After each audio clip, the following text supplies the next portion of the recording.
What do you think are the barriers to black women and white women being friends? Like, you don't want to get shot down and attempt to be like a good person. Like, hey, how you doing? And it's like...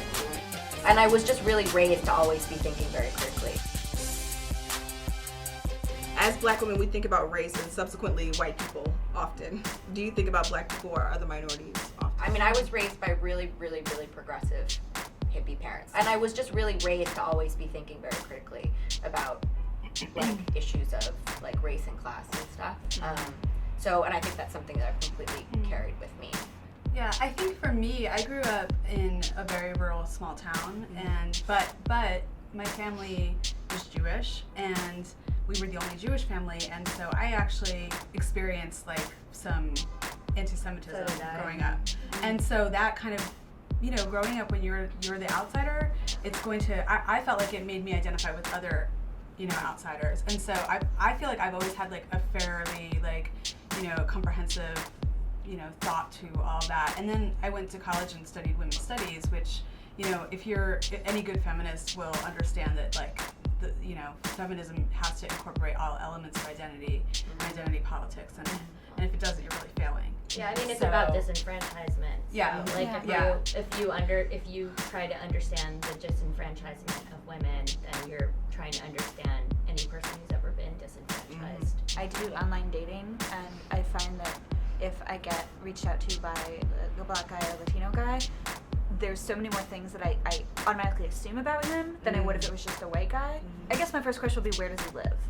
Like, if like a white guy rates me, I don't really think like, where does he live? It doesn't matter to me where he lives. But if a black guy rates me, I'm like, oh, does he live in Brooklyn? Does he live in the Bronx? Like, do I want to date somebody that lives in Brooklyn or the Bronx? Yeah. I also think that, you know, we're all saying like we do think about it, but I also think that we're making choices to think about it, whereas I think that my impression or my thought is like, for black women, it's not so much of a choice, it's a reality. And I would say also like our choice to think about it is not necessarily reflective of white women in general, because I certainly think, I mean, I encounter it all the time with friends and with, you know, commenters on the site who very, very obviously don't think about it.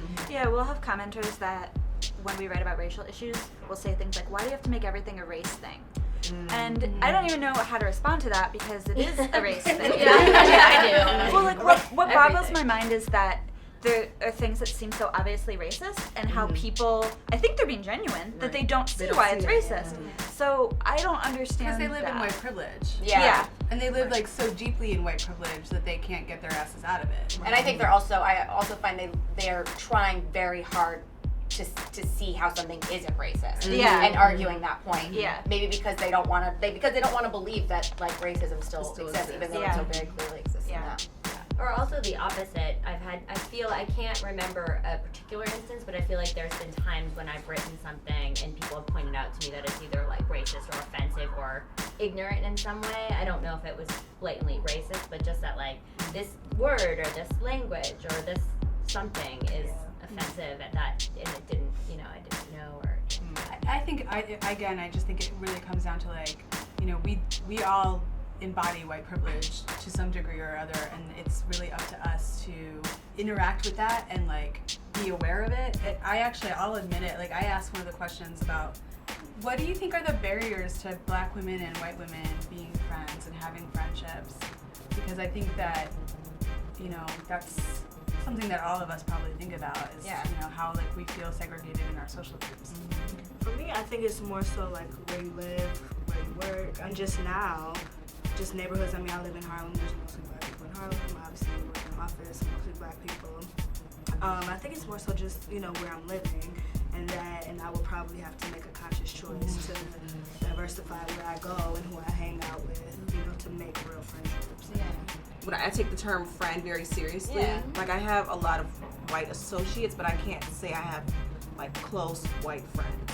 So I haven't had any since like high school.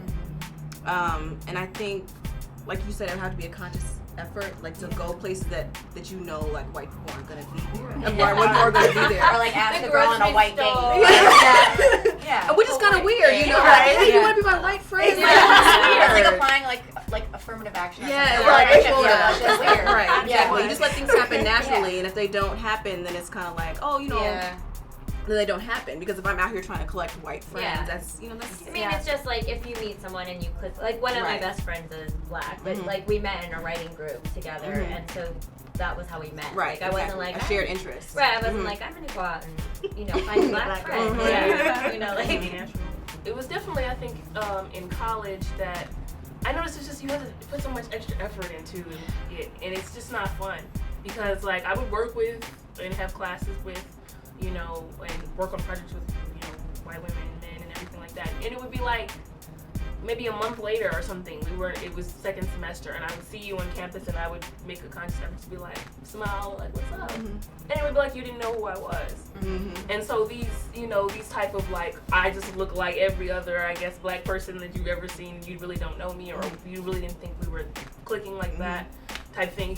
It can kind of turn you off to really trying to make an effort, which we were talking about upstairs. Like you don't want to go out and be like, you're a room full of like people, and there's some black people and there's some white people. When you start talking to a white person, it's like you're not really feeling like they're feeling you. It's almost like dating, what you said.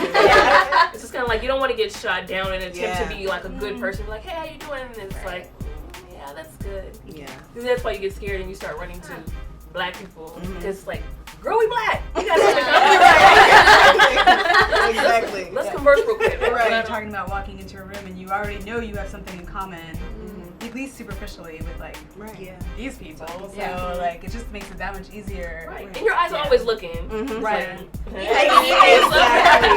I think it's a different level of disappointment. Like when you see a black girl and you don't gel with her, it's kind of like, oh. What's you